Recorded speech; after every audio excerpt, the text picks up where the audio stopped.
this restaurant that had a bar, and I was the bartender / manager.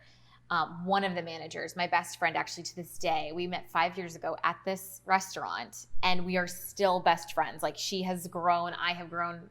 We just freaking adore each other.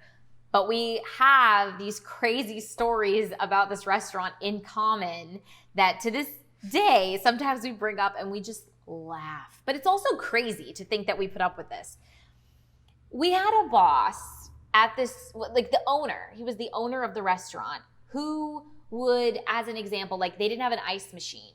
This place was more than big enough to install an ice machine. But instead of just making the investment and having an ice machine, it was my job as the opening bartender to go to the gas station every single day on my way into work and pick up 60, 70, 80, 100, 150 pounds, depending on what day of the week it was and how busy we were expecting to be, of ice. And I had to put it in my vehicle and haul it all the way down to the bar, pull up in front of the restaurant in a no parking area, since it was a one-way street that they literally like take horse and carriages down. And I'd have to pull up, block traffic, take all these bags of ice. I would call the girls and be like, hey, come on, we gotta go get the ice. They would all come running out, and everyone would grab as many bags of ice as they could and get them inside and take them in, and we'd throw them in the ice well.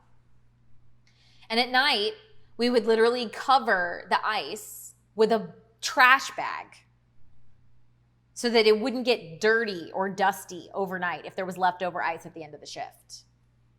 Like, how nasty is that? In addition, the owner would take our phones. Like, when we weren't looking, he would like take our cell phones and then he would like hide them in these super strange places, like at the very, very top of a 6 or 7 foot shelf.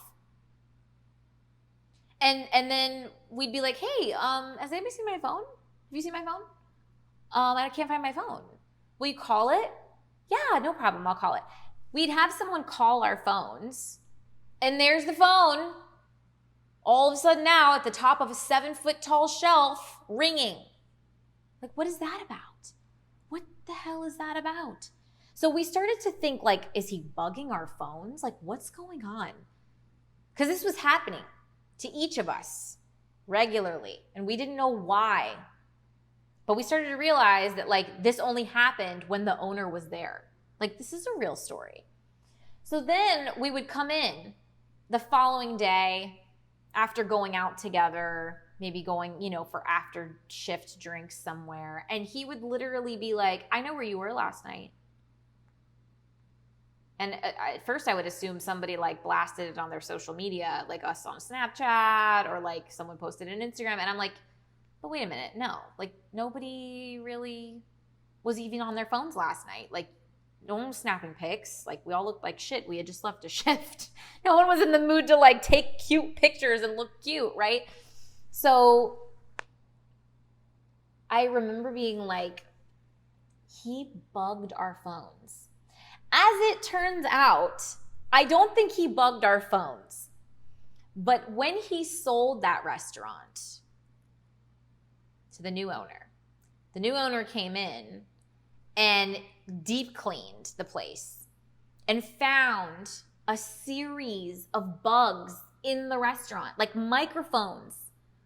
I mean, there were bugs too, like literal actual insects, but that is not what I'm talking about. I'm talking about microphones. There were microphones in the restaurant listening to everything we said. So when we were like, we hate this guy, he's such a weirdo, he would hear that. I feel like this is BS, he would hear that. We're going out to Stogie's, wanna come? He would hear that too. He knew where we were going at night. He knew like everything we were saying. So it turns out, factually, there really were bugs in the restaurant.